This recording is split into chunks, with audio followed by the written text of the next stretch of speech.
Buenos días, iglesia bendecida, amada de Dios y más que vencedora. El tema de este día es la iglesia que Dios diseñó. La iglesia de Dios nace en el día de Pentecostés, cuando un viento recio sopló y fueron todos llenos del Espíritu Santo. Fue ahí el inicio de la iglesia cristiana. Después vemos a lo largo del libro de Hechos de los Apóstoles cómo es el comportamiento de la iglesia, el poder que recibió la iglesia, la vida de la iglesia en los primeros creyentes. Todo eso lo podemos ver a lo largo de el libro de Hechos de los Apóstoles, ¿no? Y a través de las cartas de los apóstoles, de Pablo, Pedro, Juan, Santiago. Todos ellos nos hacen conocer la realidad de la primera iglesia cristiana. Cuando hablamos de iglesia, estamos hablando de esa iglesia de Dios que está conformada por hombres y mujeres que han reconocido a Jesús como el único Señor y Salvador. Estas personas han sido hechas justicia de Dios. A eso denominamos la iglesia. Algunos están pensando que la iglesia es gente mediocre, inculta, y cuando realmente el concepto de iglesia es que es aquella que está formada por hombres y mujeres que han reconocido a Jesús como su único Señor y Salvador. La iglesia es Cristo. El concepto también que se maneja dentro de la iglesia tradicional es que en la iglesia se encuentra el trigo y la cizaña. Ese concepto de trigo y de cizaña está referido al mundo, no a la iglesia, porque la iglesia es Cristo. Y no puede ser que en la iglesia que es Cristo puede estar la cizaña. No puede estar Cristo y la cizaña. Entendamos bien esto, hermano, porque la iglesia es Cristo. Todo lo que está en Cristo es iglesia. Cuando Pablo dice, de modo que si alguno está en Cristo, nueva criatura, es 2 Corintios 5:17. Es todo lo que está en Cristo es nueva creación. O cuando dice Romanos 8:1, ahora pues ninguna condenación hay para los que están en Cristo. No hay condenación para los que están en Cristo. O sea, todo lo que está en Cristo es iglesia. No podemos añadirle nada a la iglesia. La gente no le puede añadir nada a la iglesia. Nosotros procedemos de la iglesia. Estamos siendo devueltos a la iglesia. El hombre no le puede añadir nada a la iglesia, porque la iglesia es Cristo y Cristo es el todo. En la escritura Colosenses dice que Cristo es el todo y en todos, Colosenses 3:11. O sea, a Cristo no le añadimos nada, tú y yo, más bien hemos sido devueltos a Él, y la iglesia más bien procede de Él. La iglesia es todos los que hemos reconocido a Jesús como nuestro único Señor y Salvador. Esos somos los que formamos parte de la iglesia, donde Cristo es la cabeza y nosotros somos el cuerpo. No se puede valorar solamente la cabeza, que es Cristo, y desestimar el cuerpo. Somos una unidad, porque Corintios dice, porque el que se une al Señor, un espíritu es con Él. Estamos unidos a Cristo y no podemos separar la cabeza del cuerpo. Cristo es la cabeza y nosotros somos su cuerpo, los miembros que formamos parte de esa iglesia. Y no podemos hacer una valoración solamente de la cabeza y desestimar el cuerpo. El cuerpo es sucio, el cuerpo es imperfecto, el cuerpo es aquello que no califica. Si Cristo es la cabeza y su cuerpo es la iglesia, entonces la iglesia, que es su cuerpo, cuya cabeza es Cristo, no puede estar desestimada, no puede estar la iglesia de Dios, tener ese calificativo, porque la iglesia fue comprada con la sangre preciosa de Cristo. Y los que integran la iglesia son santos, son justos, son la belleza, la expresión de Cristo mismo. Es Cristo expresado a través de su iglesia, a través de su cuerpo. Es el todo, Cristo es el todo, ¿no? Donde Él es la cabeza y la iglesia es su cuerpo. Muchos dicen, no, en la iglesia hay pecado. Esto es falso.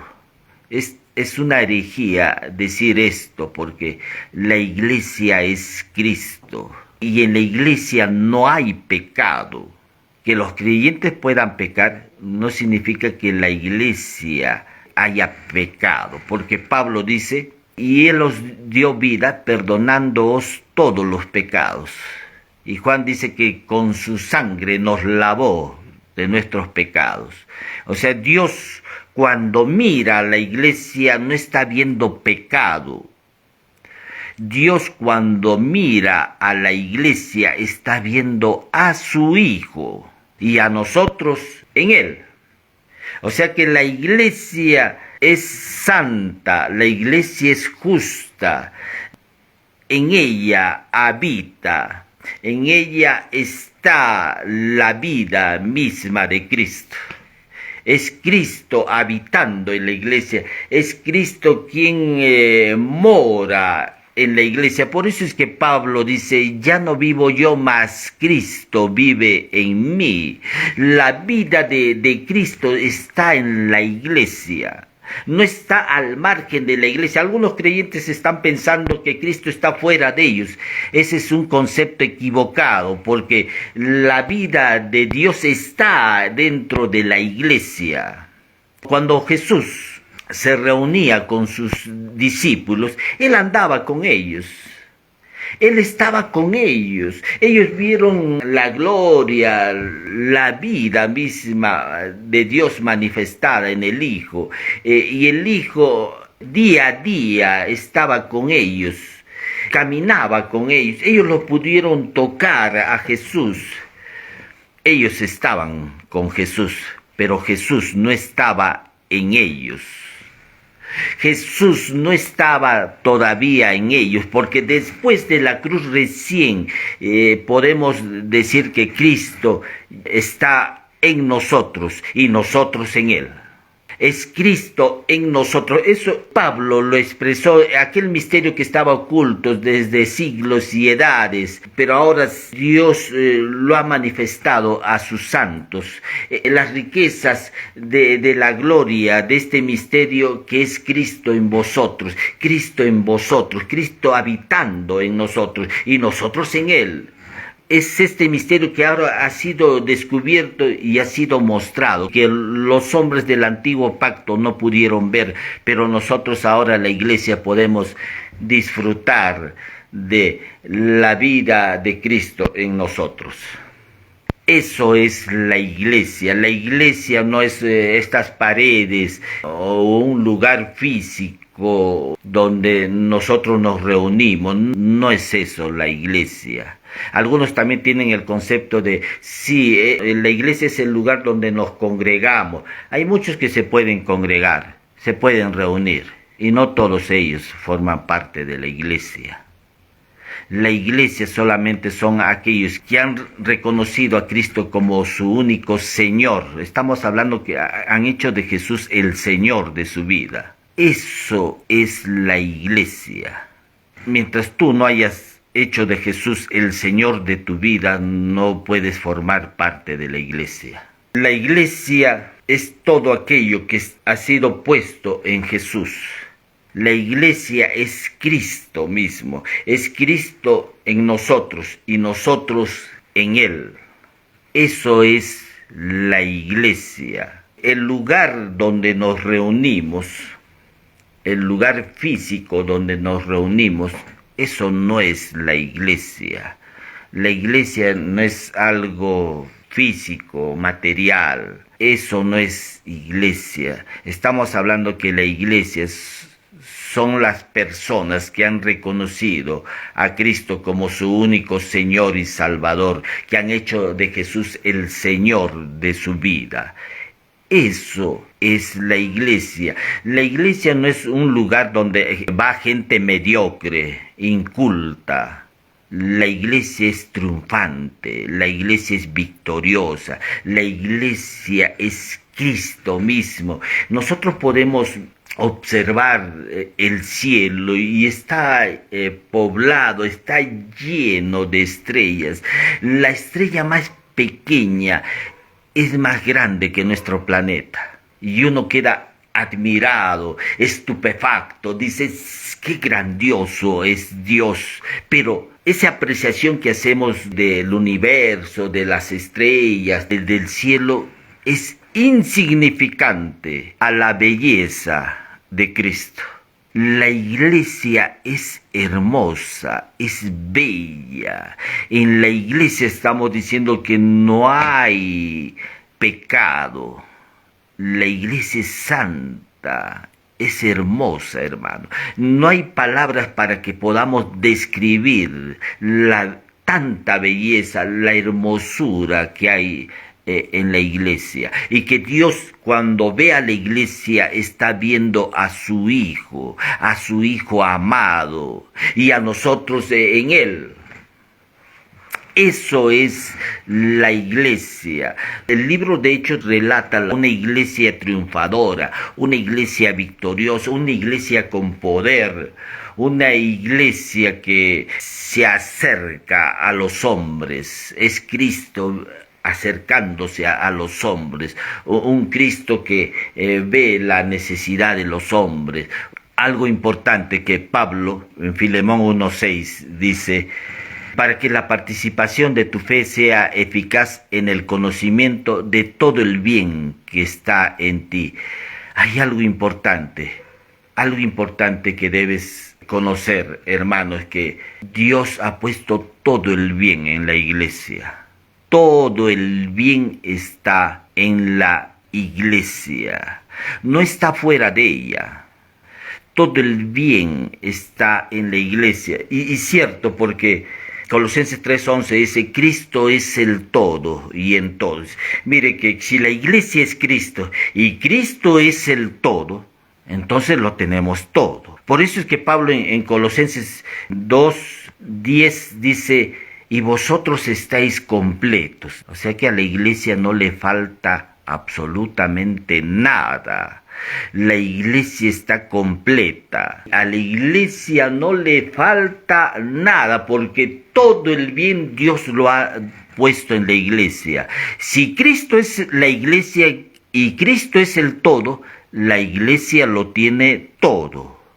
Si Cristo es la iglesia y Cristo es el todo, entonces la iglesia lo tiene todo. Por eso es que Pablo dice: y vosotros estáis completos en Él, que es la cabeza de todo principado y potestad. Todo lo tenemos, hermano. Dice Colosenses también que en Cristo están escondidos todos los tesoros de la sabiduría y del conocimiento. Todo está en Cristo. Todo está en Cristo y la iglesia es poseedora. La iglesia, en ella habita la vida de Cristo. Si la iglesia no tiene pecado, Pablo dice que todo el bien está en la iglesia, todo el bien está en la iglesia. Entonces, ¿por qué los creyentes, los hijos de Dios, no ven la manifestación de todo el bien que está en la vida de la iglesia. ¿Por qué no lo ven los creyentes? ¿Por qué están los creyentes viviendo una vida de fracaso? ¿Por qué la iglesia no se expresa como triunfadora, como gloriosa? Porque es una iglesia triunfante. ¿Sabe por qué? Porque en la realidad espiritual, porque nosotros somos espíritu, alma y cuerpo. Nosotros somos seres espirituales. Tenemos un alma y vivimos en un cuerpo. En nuestro espíritu Dios ha puesto todo. Sí, la iglesia es poseedora de todo este bien, pero ese bien está en nuestro espíritu. Si tú eres creyente, eres hijo de Dios, Dios ha puesto todo ese bien en tu espíritu. Tu espíritu contiene la misma vida de Dios. Por eso Pablo dice, Cristo en vosotros. Pablo dice, las riquezas de la gloria, esas riquezas de la gloria están en nuestro espíritu. Pero ¿por qué no podemos ver toda esa riqueza? ¿Por qué no podemos ver todo aquello que Cristo Jesús ganó en la cruz en favor de nosotros? Y que eso lo puso en nuestro espíritu. Eso está en la iglesia de Dios. Y eso no se ve manifestado en nuestra vida. ¿Por qué? Sería una buena pregunta. Y no se ve manifestado todas estas riquezas, todas estas bendiciones, porque Pablo dice, bendito sea el Dios y Padre de nuestro Señor Jesucristo, que nos bendijo con toda bendición espiritual en los lugares celestiales en Cristo. Efesios 1:3. Todas las bendiciones Dios los ha puesto en nuestra vida, en la vida de la iglesia. ¿Por qué no vemos manifestado eso en nuestras vidas? Y no lo vemos manifestado, todas estas riquezas, todas estas bendiciones, todo este bien que está ya en la iglesia y en nuestro espíritu. ¿Por qué no lo vemos manifestado eso en nuestras vidas? No lo vemos manifestado eso porque lo que gobierna nuestra vida no es el espíritu, sino nuestra alma. Claro, en nuestra alma está nuestro intelecto, están nuestras emociones, nuestros sentimientos. Está nuestro yo, está nuestra personalidad. Eso es lo que gobierna nuestra vida. Y mientras no gobierne el espíritu y gobierne nuestra alma, no veremos manifestado esta realidad de lo que Dios ha puesto en la vida de la iglesia, de lo que Dios ha puesto en nuestro espíritu. No lo vamos a ver manifestado hasta que cambie, donde el espíritu empiece a gobernar sobre nuestra alma y sobre nuestro cuerpo. Cuando eso suceda, veremos realmente a esta iglesia victoriosa, a esta iglesia triunfante, a esta iglesia gloriosa. ¿Y cómo hacemos para que ya no gobierne nuestra alma? Primero tiene que haber una renovación. Tiene que haber un cambio de tus creencias, esas creencias equivocadas que tienes en tu vida, esas tienen que cambiar a la luz de la obra de Cristo. Y en razón de esa obra de Cristo poner las creencias correctas en nuestra mente. Cuando esto sucede, recién va a empezar un gobierno del espíritu sobre nuestra alma. Tu alma ya no será el que gobierna, no será el capitán de tu vida, va a ser el gobierno del espíritu. Tu alma solamente va a ser una canalizadora de toda esta realidad espiritual, de todo este bien que está en tu espíritu, se expresará a través de tu alma e impactará también tu cuerpo. Pero mientras haya un gobierno de tu parte almática, por ejemplo, tu alma te dice, ¿para qué vas a ir a la iglesia? Esa es tu parte almática. ¿Tú crees que eso es el deseo de Dios? ¿Tú crees que Dios desea que no te integres a una iglesia? Esa es tu parte almática. Todavía está gobernando tu alma. No, que esa persona me miró mal, o yo no me siento bien, ¿O necesito todavía sentir ese deseo para integrarme en la vida de la iglesia? Esa es tu parte almática. O que esa persona me miró mal, o el pastor no me saludó, o no me consideró esa persona. Ese es el gobierno de tu alma. Y cuando gobierna tu alma, siempre va a haber problemas. Cuando el espíritu no ejerce un gobierno, tu alma va a mostrar miedo, temor, depresión, tristeza. Tu alma va a estar afanada, va a estar preocupada. Y cuando gobierna realmente tu alma, dice, cuando la Biblia dice, la carne está referida a la parte almática, dice, pero el ocuparse de la carne es muerte, pero el ocuparse del espíritu es vida y paz. O sea, cuando hay un gobierno de tu alma, lo que va a ocurrir es que vas a tener depresión, ansiedad, miedo, temor. Ese es el gobierno del alma. Y cuando la carne o el alma gobierna, vendrá muerte. Eso afectará tu salud. Por eso es que Proverbios dice, el espíritu alegre hermosea el rostro, el espíritu triste seca los huesos. O sea, mire que la tristeza cómo afecta tu salud, cómo afecta a tu cuerpo, trayendo muerte, trayendo enfermedad. Por eso es importante ser gobernado por el espíritu. Y la iglesia es poseedora de todo el bien.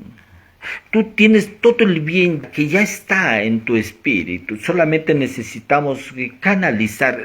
Tu alma solamente tiene que ser canalizadora de toda esta realidad espiritual, de toda esta verdad espiritual. Y cuando es canalizadora, eso va a impactar a tu propia alma y a tu cuerpo.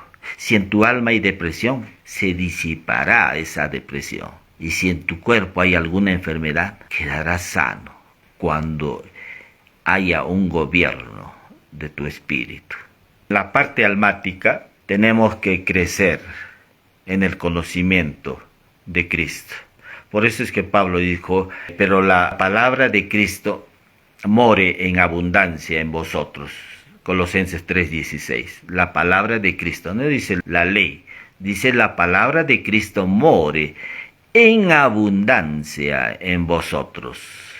Para que nuestra fe sea eficaz, tenemos que necesitar el conocimiento de Cristo. Eso le dijo Pablo a Filemón 1:6. Para que la participación de tu fe sea eficaz en el conocimiento de todo el bien que está en ti por Jesucristo. O sea, es importante tener el conocimiento de ¿quién? De Cristo, hermanos. Pedro dice, creced en la gracia y el conocimiento de nuestro Señor y Salvador Jesucristo. Creced en la gracia y el conocimiento de nuestro Señor y Salvador Jesucristo. Segunda de Pedro 3:18. Nosotros tenemos que crecer en gracia. La gracia es Cristo. Crecer en gracia y en el conocimiento de nuestro Señor y Salvador Jesucristo. Ahí tenemos que crecer. Conocer a Cristo todos los días. En segunda de Pedro 1:3, gracia y paz os serán multiplicadas en el conocimiento de Dios y de nuestro Señor Jesucristo. Si seguimos conociendo a Cristo, conociendo a Dios y a Cristo, gracia y paz os serán multiplicadas. La paz tiene que ver con salud, con prosperidad, con buen éxito. Eso es lo que la idea de la palabra paz. O sea, vas a ver manifestado el favor de Dios en tu vida, y grandemente, porque dice gracia y paz os serán multiplicadas en el conocimiento de Dios y de nuestro Señor y Salvador Jesucristo. Entonces, ¿tengo que aprender la Biblia? No. Lo que tienes que aprender es Cristo. Hay muchos que conocen la Biblia, saben de Biblia. Los escribas y fariseos eran hombres conocedores del Pentateuco, de los libros de las Sagradas Escrituras, pero estaban muertos. Por eso es que Jesús le dijo escudriñar las Escrituras, porque a vosotros os parece que en ellas tenéis vida eterna, y ellas son las que dan testimonio acerca de mí. Las escrituras, ellos que si bien conocían las escrituras, no estaban viendo al personaje principal de las escrituras, que era Cristo. Y nosotros tenemos que ver, Jesús está desde el Génesis hasta el Apocalipsis, pero muchos no lo han estado viendo a Jesús. Han estado viendo leyes ceremoniales, leyes morales, han estado viendo la ley de Moisés, pero no han estado viendo a Cristo.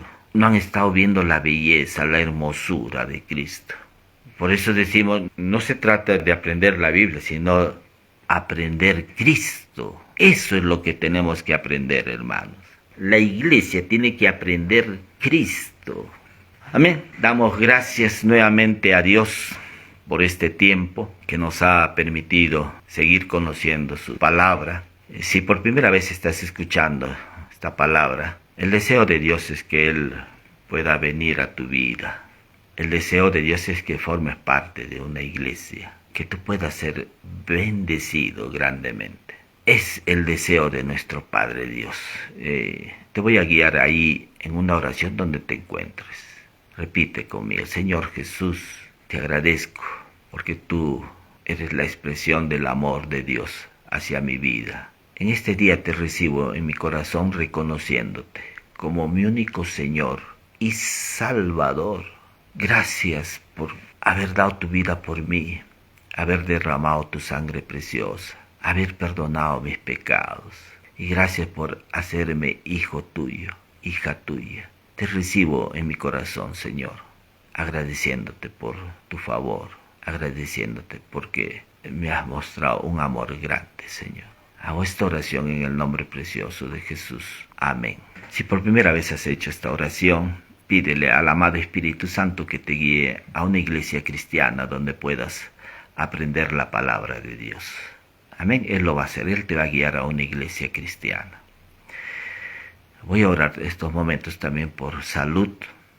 Si tienes algún problema de salud, hay una buena noticia, que el sacrificio de nuestro Señor Jesucristo, sí, fue para el perdón de nuestros pecados, para unirnos nuevamente a Dios, pero también su sacrificio fue para proveernos o suministrarnos la sanidad. Por eso es que Pedro dice: y por cuya herida fuisteis sanados. No dice vas a ser sanado, dice fuisteis sanados. Lo único que tienes que hacer es decir: tomo ahora, me apropio ahora de la sanidad que tú, Dios, has provisto para mi vida. La tomo en el nombre de Jesús. Eso es lo único que vas a decir ahí. Yo voy a orar por los problemas de salud que puedas tener. Señor, te pido estos momentos, las personas que tienen problemas en sus riñones, Señor, los pulmones, su hígado, su vesícula, la próstata, los problemas con los triglicéridos, el colesterol. Señor, declaramos sano ahora en el nombre precioso de Jesús. Te declaramos sano por la llaga de Cristo. Por la llaga de Cristo declaramos sanidad. Solamente ahí tú di: yo recibo mi sanidad en el nombre de Jesús. Dilo ahí: recibo mi sanidad en el nombre de Jesús, y te doy gracias, Dios. Amén. Te damos gracias, papá. Gracias por tu amor. Gracias por este tiempo, Señor, que nos permites conocer tus verdades. Y nos despedimos una vez más, iglesia bendecida, amada de Dios y más que vencedora. Nos estamos viendo la próxima semana. Bendiciones, iglesia.